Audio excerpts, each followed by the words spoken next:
Hello everyone, welcome back to my channel. कैसे हैं आप लोग? आई होप अच्छे होंगे। आपकी प्रिपरेशन अच्छी चल रही होगी। दिन की शुरुआत काफ़ी अच्छी हो गई है और चाय और पराठा के साथ हो गई है। चाय और पराठा के साथ मैं ये देख रही थी कि मुझे कौन सा टॉपिक आज पढ़ना है और क्या क्या करना है। तो मैं एक यहाँ पे नोट प्रिपेयर कर लेती हूँ और उसे अपने डायरी पे लिख लेती हूँ। देन उसके बाद मैं बैठ जाती हूँ लेक्चर देखने के लिए। सबसे पहला स्टार्टिंग मेरा काम यही था कि मैं लेक्चर देखूंगी, तो मैं सबसे पहले वही करने के लिए बैठती हूँ। उसके बाद मैं थोड़ा सा उसमें जो मुझे कन्फ्यूज़न हो रहा था मैं उसको फिर से देखती हूँ।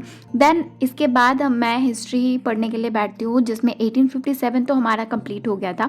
बट आज हमारा स्टार्ट होने वाला है यूरोपीय कंपनियों का आगमन। तो देखो, इनको जानने का ना बहुत सारा ट्रिक होता है। तो मैंने भी आज एक ट्रिक पढ़ गए अंडे फ्रांस में, जो कि काफ़ी अच्छा और यूनिक ट्रिक है। तो मुझे बहुत अच्छा लगा। और कंपनियों का स्थापना का जो क्रम है उसे भी याद करने के लिए एक ट्रिक है। ये ट्रिक है पुत्र अडा डैड फंसा, यानी पुर्तगाली, अंग्रेज, डच, डेनिस, फ्रांसीसी। देन उसके बाद हमने जाना कि जो जो ये पुर्तगाली, अंग्रेज, डच, डेनिस और फ्रांसीसी आए थे उनकी कंपनी का एक्चुअल नाम क्या था। देन उसके बाद हम चले जाते हैं उनके भारत आने का जो कारण था उनके ऊपर। उसके बाद प्रमुख कारण को हम जानते हैं और उसी में हम जानते हैं कि उस टाइम पे यूरोप में पुनर्जागरण भी चला था, जिसको हम डिटेल में पढ़ते हैं। और मैंने आज थोड़ा मैप बना के उसको कंप्लीट किया है। इसी के बीच में आ जाता है खोजकर्ताओं और खोजकर्ता का नाम। जैसे ब्राज़ील पुर्तगाली ने किया था, पेड्रो अल्बस कैब्रेल ने। अमेरिका का 1492 में कोलंबस ने किया था, ये तो हम सभी जानते हैं। और भारत की जो खोज है 1948 में किया था वास्को डिगामा ने। तो ये जो खोज है ना, ये भारत की खोज नहीं है बल्कि जर्मार्क की खोज है। एंड ऑस्ट्रेलिया जेम्स कुक जो ब्रिटेन के थे। न्यूजीलैंड प्लस तस्मानिया की जो खोज है वो तस्मान के थे, जो हॉलैंड के थे। देन उसके बाद हम सबसे फर्स्ट पढ़ते हैं पुर्तगाली, जिसमें हेनरी द नेविगेटर का भी नाम आता है। और उसके बाद है पुर्तगाली शासन का भारत में विस्तार, वास्को डिगामा मुख्य पुर्तगाली गवर्नर और पुर्तगालियों का योगदान। एंड अगला है पुर्तगालियों के पतन के कारण। एंड डच और डेनिस। इतना कंप्लीट करते करते मुझे लगभग 1 बज गए थे। और यहाँ मैं दिखा रही थी कि मैंने जो अभी तक कंप्लीट किया है वो यहाँ पे है। इसके बाद मैं चली जाती हूँ फ्रेश होने के लिए।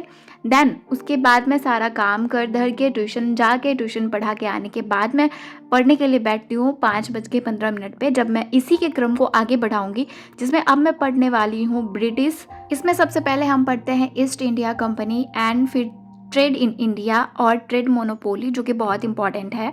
इसी में मैंने मैप के थ्रू ये भी जाना, ब्रिटिश ईस्ट इंडिया कंपनी का जो जहाँ पे वो था सभी को मैंने मैप के थ्रू पढ़ा। उसके बाद डेवलपमेंट ऑफ सेंटर्स, केंद्रों का जो विकास है। ये जो केंद्रों का विकास है ये 2 पार्ट में डिवाइडेड है, एक नॉर्थ इंडिया, एक साउथ इंडिया। नॉर्थ इंडिया में आपको मुगल में जहांगीर दिख जाएंगे, फिर कैप्टन हॉकिंस का भी यहाँ पे रोल दिखता है। इसके बाद आपको दिख जाएगा थॉमस रो का।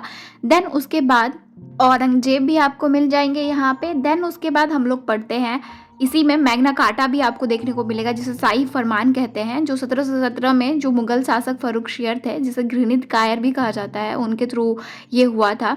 देन उसके बाद हम पढ़ते हैं ईस्ट इंडिया कंपनी इन साउथ इंडिया। इसमें आपको ब्रिटिश प्रिंस और पुर्तगीज प्रिंसेस का जो वो शादी होता है चार्ल्स सेकंड और कैथरीन के बीच, जिसमें दहेज के रूप में पुर्तगालियों ने जो है बम्बई दे दिया था और फिर उन्होंने 10 पाउंड के वार्षिक किराए पर बम्बई जो है ईस्ट इंडिया कंपनी को दे दिया था। देन उसके बाद हम पढ़ते हैं फ्रांसीसी। देन डिक्लाइन, यानी फ्रेंच का जो पतन हुआ था उसको हम देखते हैं। उसके बाद आता है most important Karnataka war, first, second और थर्ड, जो कि मोस्ट इम्पॉर्टेंट है। और यहाँ पे मेरा हो जाता है कंप्लीट आज का पूरा पढ़ाई।